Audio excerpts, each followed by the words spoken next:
কত বড় মিথ্যা কথা বলছে যে এই যদি স্টকে থাকে দেবেন না, উত্তর দিতে পারেনি।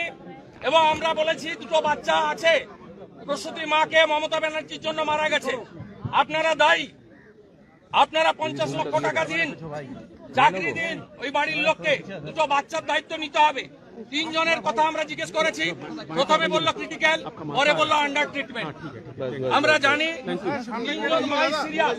সবচেয়ে বড় যে ক্ষমার অযোগ্য অপরাধ, গত 1 মাস ধরে এই স্যালাইন যাদের যাদের গায়ে দিয়েছে তাদের কিডনি ভবিষ্যতে নষ্ট হতে পারে। ডাক্তাররা বলছে, এক্সপার্টরা বলছে, আমি বলছি না।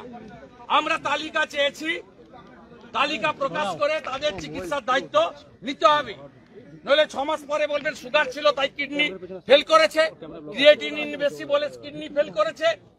এগুলো শুনবো না।